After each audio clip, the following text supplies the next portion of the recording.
아멘. 오늘 저에게 주신 하나님의 말씀 신약 성경 베드로 후서 3장 베드로후서 3장 14절부터 18절까지 말씀입니다.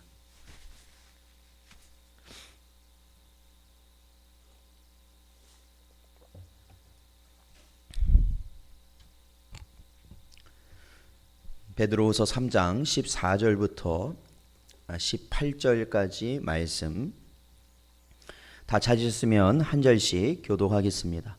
그러므로 사랑하는 자들아 너희가 이것을 바라보나니 주 앞에서 점도 없고 흠도 없이 평강 가운데서 나타나기를 힘쓰라.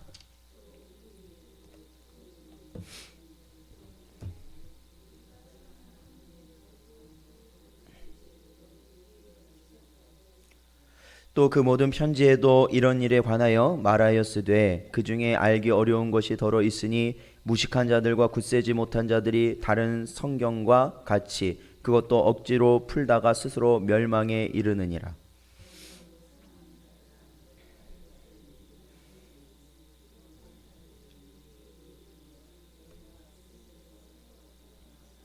함께 읽겠습니다. 오직 우리 주 곧 구주 예수 그리스도의 은혜와 그를 아는 지식에서 자라가라. 영광이 이제와 영원한 날까지 그에게 있을지어다. 아멘. 사랑하는 성도 여러분, 오늘도 저희들이 이제 베드로 후서 이제 마지막 부분을 저희들이 다루게 됩니다. 우리가 이 베드로 후서 전후서를 다루면서 궁극적으로 이 사도 베드로가 마지막 때 고통 가운데 있는 성도들에게 전하는 말씀은 그것은 이 땅에 우리의 소망을 두지 말고 산 소망, 즉 새 하늘과 새 땅을 바라보며 예수 그리스도께서 이 땅에 오심을 언제나 기대하며 기다리며 살아가는 백성들이 되라 가르치고 있습니다. 사랑하는 성도 여러분, 그러기에 저희도 언제나 이 땅에 낡아지는 것을 아쉬워하고 없어지는 것을 우리들이 붙들려 하지 말고 오로지 우리에게 새로 주어질 하나님의 영원한 것을 바라보며 살아가시는 여러분 되시기를 주님의 이름으로 축원합니다. 오늘 이 14절에 보면요, 이러한 말이 있습니다. 그러므로 사랑하는 자들아 너희가 이것을 바라보나니 주 앞에서 점도 없고 흠도 없이 평강 가운데서 나타나기를 힘쓰라 말씀하고 있습니다. 이 사도 베드로는 이 서신을 읽은 성도들을 계속해서 뭐라고 부르고 있습니까? 사랑하는 자들아 라고 부르고 있습니다. 우리가 지난번에도 이 베드로 후서를 나누면서 저희가 살펴보았던 것처럼 그들을 사랑하는 자들아, 진정으로 사랑하는 자들에게 전할 것이 무엇인가? 그것이 바로 주의 복음이다 라는 것이죠. 오늘도 한 분하고 이야기를 나누면서 그러한 이야기들이 오갔어요. 이 땅에 많은 것들을 해왔고 또 지금 이 순간에도 세월이 많이 흘렀지만 또 많은 것들을 해야 된다. 그런데 중요한 것은 그 많은 것들이 다 뭐예요? 그렇게 많은 걸 해온 것 같은데 남은 것이 있다고요? 없다고요? 없다라는 거예요. 그리고 앞으로 해야 될 것, 지금 당장 해야 될 것, 그것도 지금은 해야 될 것 같은데 하고 나면 어떻게 될 거예요? 없어질 거라는 걸 안다는 거예요. 그럼에도 불구하고 어쩔 수 없이 뭐라고 해요? 해야 된다라는 거예요. 그 말 자체가 뭘까요? 우리는 이 땅에서 죄된 세상을 살아갈 때는 우리가 다 뭐예요? 죄의 종으로 살아간다는 겁니다. 그게 마귀의 종으로 살아갈 수밖에 없는 그러한 실상이라는 것이죠. 그래서 이것을 왜 해야 되는지를 모르는 거예요. 왜 해야 되는지를 모르고 그것에 그렇죠. 내 인생 전부를 다 쏟아 부으면서 살아가는 겁니다. 그리고 나서는 뭐라고 봅니까? 아무것도 한 게 없구나라고 그렇게 자신의 인생을 평가하는 것이죠. 그래서 제가 그분한테 이렇게 말씀을 드렸습니다. 지금 비록 하실 것이 많으시겠지만 지금이라도 영원토록 남는 것을 함께 하십시오라고 제가 말씀을 드렸어요. 영원토록 남는 것. 영원토록 남는 게 뭘까요? 바로 믿음이고 그것이 예수 그리스도의 십자가고 우리에게 주어질 구원이고 산 소망이고 새 하늘과 새 땅 아니겠습니까? 우리가 죽은 그 순간에 다 소용없다라고 말하는 그 순간에 아니다, 끝까지 붙들을 수 있는 게 뭐예요? 주님의 십자가 아니겠습니까?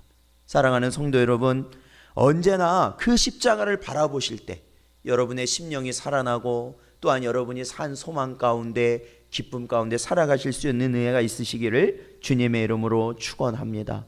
그래서 사도 베드로는 이 성도들, 자신이 사랑한다 고백한 이 성도들에게 뭐라고 말합니까? 너희가 이것을 바라보나니 주 앞에서 점도 없고 흠도 없이 평강 가운데 나타나기를 힘쓰라라고 말씀하고 있습니다.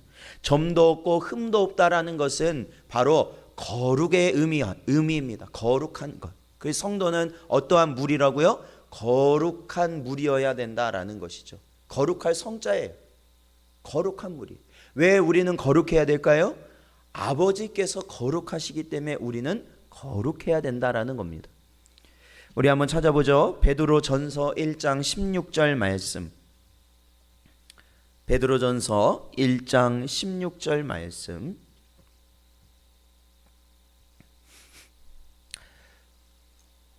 자, 같이 읽겠습니다. 시작.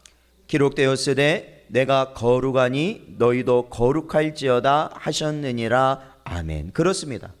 내가 거룩하다. 여기서 내가는 누굽니까? 성부 하나님이 거룩하시니까 하나님의 백성들, 하나님의 자녀들도 어떻게 해야 된다는 겁니까?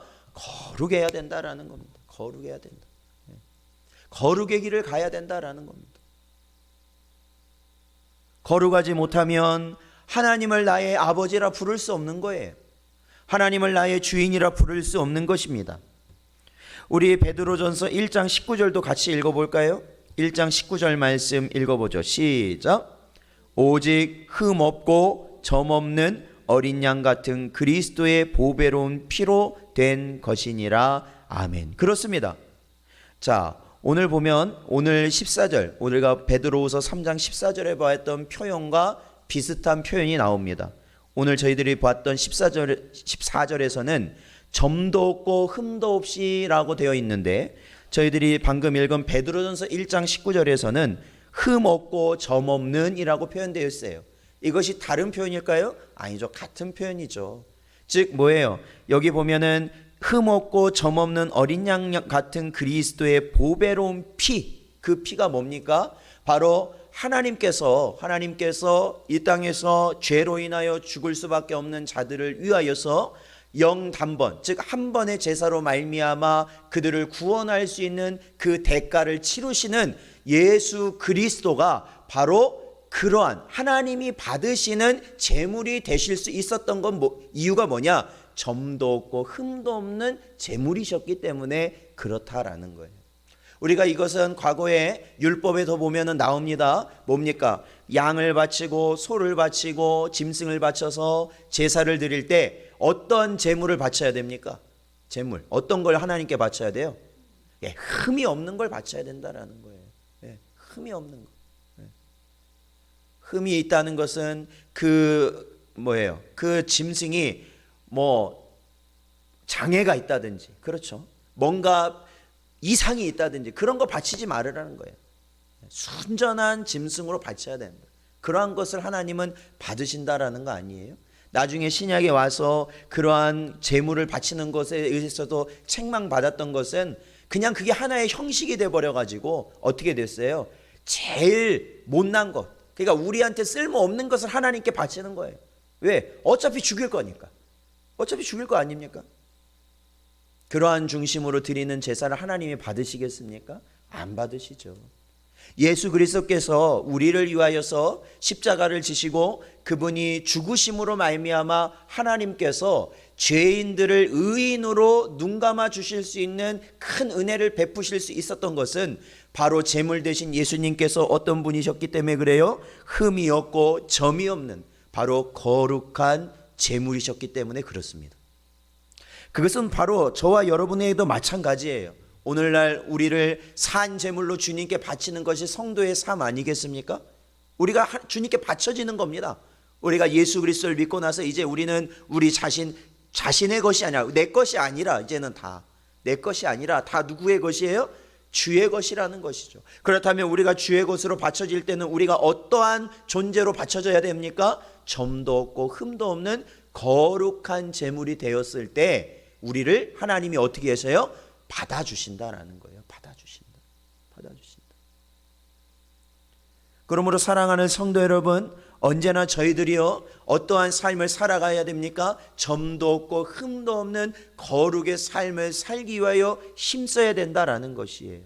사실 참된 믿음과 그 안에 성령 하나님께서 역사하시는 자들은 어떠한 자들입니까? 하나님을 믿는다고 하면서 결국에는 무엇을 같이 이루는 사람이냐면 거룩의 삶을 이뤄가는 사람입니다. 거룩의 삶. 자, 우리 야고보서를 한번 찾아보겠습니다. 야고보서 1장 27절 말씀. 이 베드로전서 앞에 있는 야고보서 1장 27절 말씀.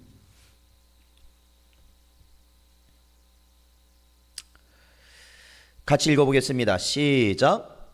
하나님 아버지 앞에서 정결하고 더러움이 없는 경건은 곧 고와 가부를 그 환난 중에 돌보고 또 자기를 지켜 세속에 물들지 아니하는 그것이니라. 아멘. 그렇습니다. 여기서 말하는 하나님 앞에서 정결하고 더러움이 없는 경건이라고 나온 이 표현이 뭡니까? 성도의 거룩입니다. 거룩. 우리가 거룩한 삶을 산다는 것은, 실제적으로 산다는 것은 어떻게 사는 삶이냐? 먼저는 나보다 어려움을 겪는 다른 이들을 돌보는 것이죠. 그러니까 이미 여러분 우리가 예수 믿는다는 건 그겁니다. 이제는 나는 누구 손에 있는 거예요? 나. 하나님 손에 있는 겁니다. 그러니까 이제는 나는 누구만 바라보는 겁니까? 다른 이들을 바라보라는 겁니다. 다른 이들을 바라보는 삶이 되는 게 바로 내 삶을 누구의 손에 맡긴 거예요? 하나님 손에 맡긴 거예요. 예. 하나님 손에. 그것이 바로 경건한 자, 즉 거룩의 길을 가는 자의 모습이라는 거예요. 또 뭐라고 말하고 있습니까? 자기를 지켜야 된다. 뭐로부터? 세속에 물들지 아니하도록 자기를 지켜야 된다라는 것이죠. 세속에. 그러므로 여러분, 우리가 오늘날 이 신앙생활을 하면서 가장 어려운 부분들이 뭐냐면 교회와 세상이 구분되지 않는 것들이 너무나도 많아졌다는 게 어려운 겁니다. 교회와 세상이 구분되지 않는 게 너무나도 많아졌다라는 거예요. 오히려 세상과 교회를 구분하려고 하면 할수록 오히려 무슨 소리를 듣습니까? 아유, 율법주의자 같으니라고 이런 말을 한다든지, 아유, 아직도 고지식 해가지고, 아니면은 저 믿음은 가짜 믿음이라, 이러한 소리를 듣는 게 이 오늘날이 돼버렸어요. 네. 사랑하는 성도 여러분, 거룩이라는 것은 결국 세상과 구별되는 것이 거룩입니다. 그러니까 여러분, 우리 자신을 살펴봐야 된다는 것이죠. 우리 자신이 성도로서 하나님의 백성으로서의 삶을 살아가는 점도 없고 흠도 없는 자인지를 우리가 하나님의 은혜 가운데 살펴보는 그러한 모습을 저희들이 바라볼 수 있다면, 분별할 수 있다면, 그것은 내가 얼마나 세속에서 원하는 것을 나도 얼마나 원하고 있는가. 세속에 있는 자들, 이 영적으로는 바벨론이고 영적으로는 애굽에 속한 자들이 원하는 것을 나도 원하는 게 있다면 그것이 얼마나 내가 그러한 원하는 것들이 내 안에 얼마나 있는가, 그것을 우리는 바라봐야 된다라는 것이죠. 그래서 그러한 것들을 구분하고 분별하여서 끊어내야 된다. 끊어내는 삶. 그것이 결국 하나님께서 하나님의 백성이 원하는 거룩을 이루는 삶이라는 거예요. 거룩을 이루는 삶. 그러므로 우리가 우리의 삶을 돌아본다면 우리가 하루를 어떻게 사용하는가를 보면 알겠죠. 우리에게 주어진 이 하루의 삶을 어떻게 살아가는가를 보면 알겠죠. 어떻게 살아가는가. 그리고 우리가 하루 동안 생각하는 것이 무엇을 많이 생각하는지를 우리가 보면 알겠죠. 말을 할 때 어떠한 말을 우리가 많이 하는가라는 것을 또 보면 알겠죠.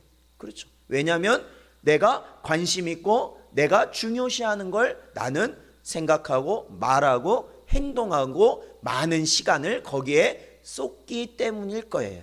그렇죠. 실제적으로 우리를 바라보아야 된다라는 겁니다. 자, 그러나 이 베드로 후서에서요, 항상 이야기하는 자들이 있어요. 경계하는 자들. 경계하는 자들은 누구냐면 바로 거짓 선생들이었습니다. 자, 15절을 보면 또 우리 주의 오래 참으심이 구원이 될 줄로 여기라. 우리가 사랑하는 형제 바울도 그 받은 지혜대로 너희에게 이같이 썼고 라고 이야기하고 있는데, 자 15절 그 초반에 보면 우리 주의 오래 참으심이 구원이 될 줄로 여기라 라고 이야기하고 있어요. 자, 우리 주의 오래 참으심이라는 건 무슨 말일까요? 주님이 오신다고 말씀하셨는데 더디 오신다라는 거예요. 안 오신다라는 거예요. 왜 빨리 안 오시냐라는 거예요. 그래서 어떤 거짓 선생들은 교회에 와서 뭐라고 말하는 거예요? 주님의 강림이란 이루어지지 않을 것이다. 주님 오시지 않나. 종말이라는 건 없다. 없다. 너네들 하고 싶은 대로 다 해라 라는 게 그런 가르침 아니겠어요? 마지막이 없다. 주님의 심판이 없다. 주님이 와서 우리를 확인하지 아니하신다 라는 그러한 가르침은 결국에는 어떻게 살으라는 거예요? 살고 싶은 대로 살으라는 것이죠. 살고 싶은 대로 살아라.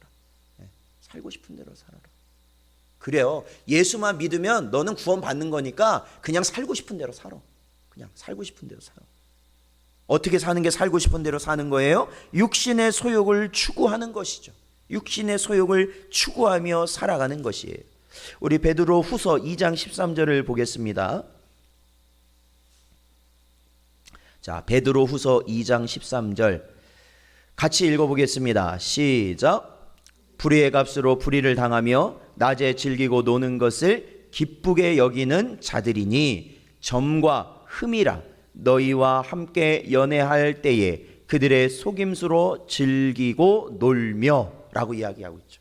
자, 여기가 누구에 대한 이야기냐면 거짓 선생들은 어떠한 자들인가의 이야기입니다. 그들은 어떠한 자라고 이야기하고 있습니까? 불의의 값, 그러한 것을 그들은 바라고, 또 하나는 낮에는 뭐 한다고요? 즐기고 놀고. 그렇죠. 즐기고 놀고. 주님의 때가 밤이라면, 그 때가 밤이라고 여긴다면 이때는 어떤 때예요? 아직은 우리가 그냥 그런 거예요. 그냥 우리가 하고 싶은 대로 다 할 수 있는 때라 그렇게 여기는 것이에요. 그래서 사랑하는 성도 여러분, 우리가 이 마지막 때를 준비한다고 했을 때 우리가 주의해야 될 것은, 제가 전에도 한번 말씀드렸지만은 주님의 오실 날은 무엇과 같이 오신다고 그렇게 말씀하셨어요? 네, 도적같이 오신다고 해요. 도적은 예고한다고요, 안 한다고요? 안 해요. 그래서 도둑이 들 것이다 할 때 도둑이 올까요, 안 올까요? 오히려 에이 무슨 도둑이야 할 때 온다라는 거예요. 할 때 온다라는 거예요. 그렇기 때문에 우리는 오늘날, 자 보세요, 우리가 정말로 우리가 할 게 너무나도 많은 세상이잖아요. 편리하죠. 가고 싶으면 어디든지 갈 수 있죠. 먹고 싶은 거는 무엇이든지 먹을 수 있죠. 그렇죠? 제가 이런 두부, 그러니까 콩 들어간 요리 이게 가끔 가다가 이렇게 대접 받아 보면, 신방 가서 이렇게 식당에서 대접 받아 보면 이렇게 거기 보면 이제 두부 요리가 많을 거 아니에요. 콩 전문점이니까. 그렇게 가면 뭐 비지도 있고 뭐 두부도 있고 뭐 여러 가지 있을 거 아닙니까? 그런데 그때 저는 항상 그 두부를 먹을 때마다 생각나는 게 뭐냐, 제가 어렸을 때 그 마당에서 가마솥을 걸고 저희 집에서 두부를 해 먹는 때가 생각나요. 자주 있었던 건 아니었지만. 근데 그 두부 하나를 해 먹으려면 하루 종일이에요. 하루 종일. 그러니까 밤이 돼서야 이제 장작에 불 피워가지고 뭐예요? 그걸 끓여가지고 이제 소금 해가지고 이제 그러면은 뭉치잖아요. 그 두부가 알갱이 이제 뭉치지 않습니까? 그러면 그때 그게 무슨 두부예요? 그러니까 순두부잖아요, 그게. 근데 그게 맛있죠. 요즘 같은 때 애들하고 먹어보라 하면 그거 안 먹겠지만 그때도 맛있죠. 근데 그거 많이 먹으면 될까요, 안 될까요? 안 되죠. 그걸 갖다가 이게 모양 잡아서 짜야 두부가 나올 거 아니에요.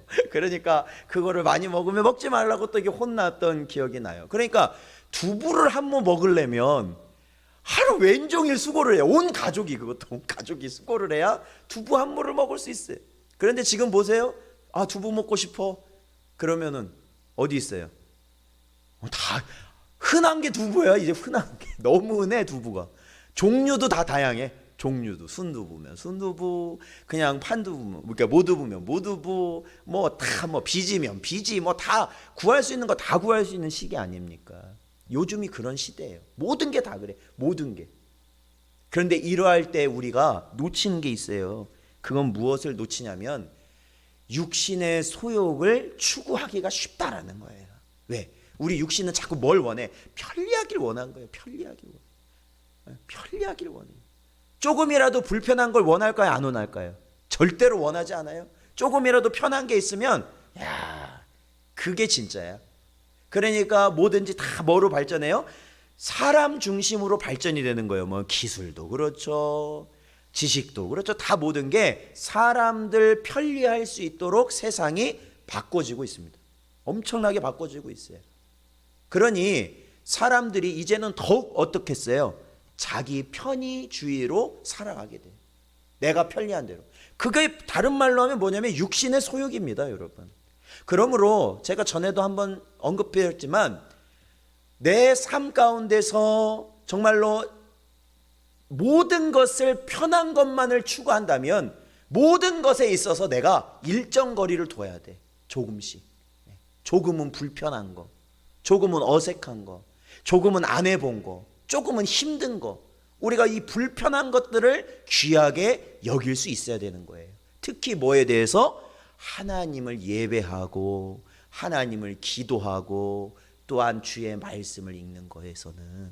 그렇죠? 교회도 얼마나 편해졌는지 몰라요. 제일 편한 게 뭐예요? 제일 편해. 궁극으로 교회 생활하기 편하게 나온 게 뭡니까? 예? 예배, 영상 예배라는 거예요. 영상 예배. 이제는 꼼짝하지 않고도 뭘 할 수 있어요? 쉽게 말하면 정말로 그냥 계속 누워만 있고 싶은 사람은 꼼짝 않고서도 다 돼. 이제 꼼짝 않고서도. 꼼짝 않고서. 사랑하는 성도 여러분, 이러할 때에 언제나 하나님이 원하시는 정결, 즉 다른 이들을 돌아보고 특히 우리 자신이 세속에 물들지 않기 위하여 힘쓰실 수 있는 여러분 되시기를 주님의 이름으로 축원합니다. 그게 바로 어떤 거예요? 성령의 소욕대로 우리가 살아가는 거예요.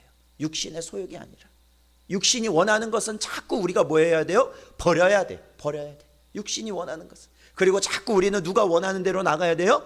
성령 하나님이 원하시는 대로 나가야 되는 거예요. 성령 하나님. 그래서 우리가 우리가 항상 주일에 저희들이 말씀을 들을 때 맨 처음 하는 게 같이 고백하는 게 뭡니까? 읽고 듣고 순종하자라는 거 아니겠습니까? 여러분, 읽는 거 쉬워요, 어려워요? 어려워요. 듣는 거 쉬워요, 어려워요? 어려워요. 순종하는 건 쉬워요, 어려워요? 여러분, 제가 장담하지만 이 세 가지 것을 우리가 우리의 삶 가운데 이룰 수 있다면 그게 바로 성령 하나님과 동행하는 삶입니다. 다른 길이 아니에요. 읽고 들은 걸요, 순종하시도록 하는 분은 누구셔요? 하나님이에요. 이건 목사가 할 수 있는 게 아니란 말이에요. 다른 사람이 뭐 했다고 할 수 있는 게 아니에요. 성령께서 나의 마음을 어떻게 하셔야 돼요? 순종하도록 은혜를 끼치셔야 되는 거예요. 그래서 내 모든 삶을 내려놓고서라도 하나님이 내게 주신 그 말씀을 붙들고 나아가는 것이다. 나아가는 것이다. 그것이 바로 성령의 소욕대로 사는 성도의 모습이다라는 겁니다. 자, 15절을 저희들이 보았죠. 자, 저희들이 그 15절 하반절에 보면 우리가 사랑하는 형제 바울도 그 받은 지혜대로 너희에게 이같이 썼고, 16절 계속 봅니다. 또 그 모든 편지에도 이런 일에 관하여 말하였으되 라고 말하고 있어요. 지금 뭐냐면 사도 바울 역시 성도들에게 뭘 썼다는 거예요? 서신을 보냈다라는 거예요. 서신, 편지. 즉 우리가 보고 있는 사도 바울이 기록한, 그렇죠? 이 서신들 있지 않습니까? 로마서도 있고 고린도전서도 있고 에베소서, 빌립보, 이러한 서신들을 보냈다라는 거예요. 그러면 그거를 그 사람들이 자기네만 보고 꼭꼭 숨겨놓은 게 아니라 그걸 어떻게 해요? 다른 교회도 다 같이 돌려봤다라는 거예요. 같이. 왜 그랬는가? 그것을 뭐로 여겼기 때문에 그래요? 바로 성경으로 여겼기 때문에 그래요. 자, 제가 전에도 말씀드렸지만 이 신약 성경에 보면 성경이라고 표현된 거는 신약이 아직 완성되지 않았기 때문에 그 표현은 어디를 가리키는 거냐면 구약을 가리키는 거예요. 구약. 그런데 바로 이 서신들, 사도들의 서신들, 그러한 것을 무엇과 같이 여겼냐면 성경과 같은 이치로 보았다라는 거예요. 이게 뭐예요? 초대교회 성도들이 바로 이 사도들의 서신을 뭐로 여긴 겁니까? 하나님의 말씀으로 여겼다라는 거예요. 구약과 같이. 그래서 그 말씀으로 여긴 그 믿음이 바로 우리에게까지 전달되어서 이 성경은 66권으로 우리들이 믿고 그 하나님의 말씀으로 저희들이 가르침을 받는 것이죠. 그래서 이 16절에 보면 이렇게 말하거든요. 바울도 사도 베드로가 말한 것과 같은 내용을 그 서신들 속에서 이야기하고 있었다라는 거예요. 그 마지막 때, 그리고 그 마지막 때를 어떻게 준비하는지를 이야기하고 있었다라는 거예요. 근데 16절에 보면은 뭐라고 말하고 있습니까? 그 중에, 즉 편지의 내용 중에 뭐가 있냐면 알기 어려운 것이 더러 있다라는 겁니다. 이 16절에 보면 그렇죠. 그 중에 알기 어려운 것이 더러 있으니, 즉 우리가 성경을 보면은 그 성경을 다 우리가 이해해요, 못해요? 못해요. 어려운 부분이 있단 말이에요. 그렇죠. 하나님의 은혜가 아니면 깨닫지 못하는 부분이 분명히 있다라는 겁니다. 그러니까 그때 당시 똑같죠. 그랬는데 그들이 어떻게 하는 거예요? 기다리질 못하고 하나님의 은혜를 구하지 못하고 무식한 자들과 굳세지 못한 자들이 다른 성경과, 즉 구약이죠, 다른 성경과 같이 그것도 억지로 풀다가 스스로 어떻게 하였다? 멸망하였다. 멸망에 이르렀다. 그러니까 그들이 누구예요? 사실 거짓 선생들이죠. 거짓 선생들. 그들은 지금 육신의 생명은 붙어 있는지 모르겠지만 그들은 궁극적으로 뭘 받은 자들이에요? 멸망을 받은 자. 하나님의 말씀을 다 어떻게 해버린 거예요? 자기의 소욕을 이루는 것으로 해석해버리고 그렇게 또 어떻게 해요? 가르치는 거예요, 사람들을요. 그러니 자기뿐만 아니라 그 가르침을 받은 모든 자들까지도 어디로 데리고 가는 거예요? 지옥으로 데리고 가는 역할을 하는 자다라는 거죠. 그러므로 사랑하는 성도 여러분, 이 세상의 헛된 사상을 가지고 이단적인 가르침을 하는 그러한 자들이 이 시대를 보며 주님의 오심을 부인하거나 주님의 오심을 우리가 방관하도록 만드는 그러한 가르침이 있다면 여러분, 그러한 것은 반드시 우리가 어떻게 해야 됩니까? 배격해야 됩니다. 배격해야 돼요. 그러한 가르침은 그럼 어떤 것일까요? 그것은 예배를 패하게 하는 가르침이고, 그것은 기도를 쉬게 하는 가르침이고, 그것은 우리가 하나님께 힘쓰도록 하는 것을 우리들이 하지 못하도록 하는 가르침들이에요. 그래서 우리가 구분을 잘해야 됩니다. 이 구분을 잘해야 돼요. 괜찮아. 하나님은 다 아셔. 안 해도 돼. 오늘 한번 빠진다고 하나님이 너 지옥 안 보내. 괜찮아. 우리가 구별해야 돼요. 그러니까 우리 안에 영이 성령께서 계실 땐 그런 것들이 구별이 되겠습니까? 안 되겠습니까? 되죠. 아무리 그거를 말하는 사람이 뭐 아주 유명하고 뭐 어쩌고 소용없어요. 중요한 건 뭐예요? 성령께서 내 마음속에 구별하도록 하실 때 우리가 그 말씀에 순종하면 생명의 길을 가는 거예요. 생명의 길. 그러므로 주님께서 오랫동안 오래 참으신다라고 표현하고 있는 거예요. 자, 사도 베드로는 더디 오시는 것은 바로 하나님께서 우리를 향해 오래 참으시는 거예요. 그것은 뭐예요? 우리가 베드로후서 3장 8절에서 보았죠. 자, 8절을 같이 읽어보겠습니다. 베드로후서 3장 8절 같이 읽어보겠습니다. 시작. 사랑하는 자들아, 주께는 하루가 1000년 같고 1000년이 하루 같다는 이 한 가지를 잊지 말라. 아멘. 그렇습니다. 하나님께서는 왜 우리를 기다리실까요? 우리가 뭐 하도록? 회개하도록 기다리시는 것이다. 회개하도록. 하나님께서는 우리들이 거룩하고 흠이 없도록 준비되도록 하나님은 기다리고 계신다라는 거예요. 기다리고 계신다. 그러므로 우리는 어떻게 해야 됩니까? 날마다 주님이 오늘이라도 당장 오실 것임을 우리는 깨닫고, 오실 수 있음을 깨닫고 항상 뭘 준비해야 되는 겁니까? 회개하는 심령으로 하나님께 나아가야 된다. 무엇을 하든지 회개하는 심령으로 주님을 향하여서 준비된 슬기로운 처녀가 되시기를 주님의 이름으로 축원합니다. 이와 같이 가르친다는 것은 성령 안에서 교회와 성도를 향하여 하나님의 말씀을 전하였던 사도 바울의 가르침과도 같은 겁니다. 자, 우리 고린도전서를 보겠습니다. 고린도전서 15장. 고린도전서 15장 22절부터 24절까지 말씀.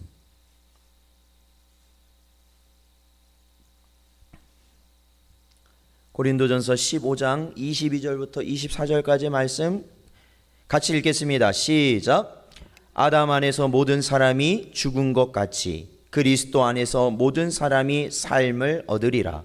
그러나 각각 자기 차례대로 되리니 먼저는 첫 열매인 그리스도요, 다음에는 그가 강림하실 때에 그리스도에게 속한 자요, 그 후에는 마지막이니 그가 모든 통치와 모든 권세와 능력을 멸하시고 나라를 아버지 하나님께 바칠 때라. 아멘. 이럴 때가 우리 앞에 놓여져 있음을 믿으심으로 나아가시기를 축원합니다. 바로 이때가 우리 눈앞에 있는 것이에요. 그러므로 우리는 언제나 그러한 미혹에서 벗어나야 됩니다. 벗어나야 돼요. 그러므로 여러분, 오늘날 우리가 얼마나 많은 설교들을 들을 수 있는 시대입니까? 그러한 설교들 가운데서도 하나님의 말씀을 분별하여서 우리가 들을 수 있으셔야 됩니다. 이게 조금만 잘못하면요, 조금만 잘못하면 이단과 같은 생각을 가질 수 있는 그러한 상황이 올 수도 있고요. 또 조금만 잘못하면요, 신앙인인데 믿음 없는 신앙인과 같은 모습을 가질 수 있기 때문에 그렇습니다. 그래서 오늘 이 본문 말씀으로 돌아와서 보면은, 자, 17절을 보겠습니다. 17절 말씀. 베드로후서 3장 17절 같이 읽죠. 시작. 그러므로 사랑하는 자들아, 너희가 이것을 미리 알았은즉 무법한 자들의 미혹에 이끌려 너희가 굳센 데서 떨어질까 삼가라. 아멘. 그렇습니다. 17절에 보면 이렇게 말하고 있죠. 사랑하는 자들아, 너희가 이것을 미리 알았은즉. 그렇죠. 거짓 선생이 누구인지, 또한 그들의 가르침이 무엇인지, 그리고 우리가 믿어야 될 바가 무엇인지를 이 서신을 통해서, 이 사도 베드로의 가르침을 통해서 알았다라는 거 아닙니까? 그렇다면 그 안 것을 붙들고 어디에서든지, 그 세상이 어떠한 세상이든지 간에 흔들리지 말고 끝까지 그 믿음대로 살아가라라는 거죠. 그러니까 결국 이것을 우리에게 주시는 말씀으로 받는다면, 우리는 그 서신을, 오늘 베드로후서 이 말씀을 통해서 우리는 가르침을 받은 거 아닙니까? 그러면 그 가르침 받은 대로 우리는 뭐 해야 돼요? 믿고, 그 믿음을 흔드는 수많은 잘못된 가르침이 우리에게 주어진다 하더라도 오로지 이 말씀을 끝까지 붙들고 주님 오실 날을 기다리며 살아가야 된다라는 것이죠. 그러니까 그게 뭡니까? 말씀을 읽고 말씀을 듣고 그 말씀에 순종하는 삶을 사는 것이다. 말씀을 순종하는 것. 마지막 때에 가장 중요한 건 뭘까요? 말씀을 읽고 듣고 순종하는 겁니다. 오늘날 우리에게 있어서 가장 우리가 어려운 부분이 바로 그거예요. 그것은 뭐냐면 우리에게 있는 신앙 스타일을 바꾸고 싶지 않아 한다라는 겁니다. 안 한다. 내가 여태까지 해온 게 있으면 그냥 그대로 하는 거예요. 근데 중요한 건 어떤 건지 아십니까? 그러다가도 보면 하나님이 말씀하셔요. 뭐라고 말씀하셔요? 우리의 잘못된 것을 말씀을 통해 보여주시잖아요. 그럴 때 그것을 뭐라고 말씀하셔요? 왜 그걸 우리에게 말씀하실까요? 바꾸라고 말씀하시는 거 아니겠습니까? 그렇죠?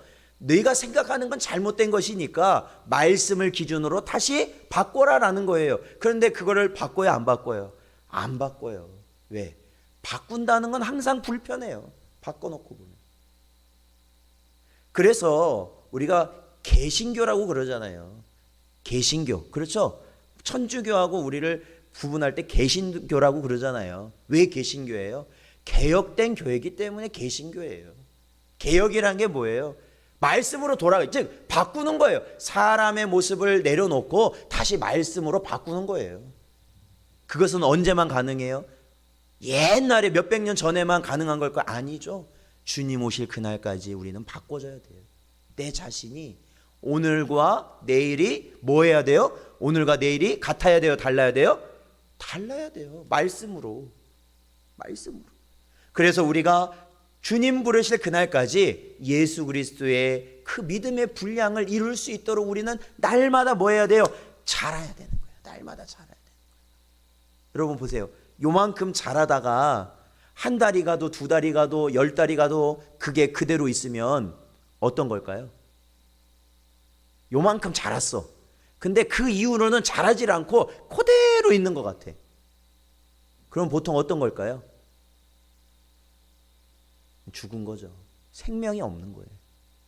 그러면 뽑아봐야 돼요. 그러면 그 밑이 어떻게 돼 있어요? 썩었어. 위는 녹색이고 위는 자라는 것 같은데 밑이 이미 다 썩어버렸어요. 즉 생명이 없다라는 거예요. 참된 그리스도인은 어떤 사람이 참된 그리스도인이냐? 생명을 지닌 자가 참된 그리스도인이죠. 생명을 가졌다라는 것은 자라야 된다라는 거예요. 사랑하는 성도 여러분, 우리는 오늘도 우리의 육신의 소욕을 어떻게 해야 돼요? 내려놔야 돼요. 아직도 우리는 버릴 육신의 소욕이 너무나도 많잖아요. 그것을 내려놔야 된다라는 겁니다. 그러므로 우리가 그러한 미혹 가운데 벗어나기 위해서 항시 우리는 하나님의 말씀을 가까이 하고 또한 그 말씀을 붙들고 우리가 기도함으로 그 말씀이 나의 말씀이 되도록 우리는 힘써야 되는 것이고, 그리고 그 말씀에 순종하는 삶이 될 수 있도록 성령 하나님의 음성에 우리는 귀 기울여야 되는 거예요. 그렇죠? 성령 하나님은 오늘도 우리에게 말씀하셨어요? 안 하셨어요? 하셨어요. 그럴 때 우리는 뭘 선택하셨어요? 그게 중요한 거예요. 내 안에서 말씀하시는 성령 하나님의 음성을 듣고 내 삶 가운데 결단하고 순종하는 것이 바로 저와 여러분이 이 마지막 때를 하나님이 원하시는 거룩한 백성으로 살아가는 길로 주신 은혜인 줄로 믿습니다. 아무리 어려우시더라도 내 삶을 누구한테 맡기시고? 하나님께 맡기세요. 이제 내 삶은 누가 책임지신다고요? 하나님이 책임지신다. 그리고 나는 누구를 위해 기도해야 될까? 내 주변에 있는 하나님이 택한 백성들을 위해 기도해야겠죠. 그들의 당한 어려움을 위해 기도해야겠죠. 교회를 위해 기도하고 우리의 가족들을 위해 기도하고 이 세상을 위해 기도하는 것에 우리가 힘쓰고, 그러므로 우리가 하나님이 원하시는 그 길을 갈 수 있는 복된 길을 가시는 여러분 되시기를 주님의 이름으로 축원드립니다. 기도하겠습니다. 하나님 감사합니다. 오늘도 저희에게 주신 이 말씀들을 하나님 우리의 마음에 새기게 하여 주시옵시고 언제나 주의 뜻을 바라보며 살아가게 하여 주시옵소서. 오직 주의 말씀은 세세토록 있음을 고백하였던 아버지 하나님 사도 베드로의 고백처럼 저희도 영원토록 1.1획도 상하지 않는 하나님의 말씀을 붙들고 살아가는 복된 성도들 되게 하여 주시옵소서. 아버지 하나님, 우리가 이 세상을 살아가면서 겪게 되는 수많은 겪어보지 못한 많은 어려움들이 다가올 때마다 오직 하나님 아버지께서 내 앞에서 그 모든 것들을 이루어 가시며 해결하시며 또한 우리에게 살 길을 주심을 온전히 믿고 오직 주께서 나에게 맡기신 사명을 감당하며 살 수 있는 성도들 되게 하여 주시옵소서. 간절히 바라오며 예수님의 이름으로 기도하옵나이다. 아멘. 저희 찬송가 430장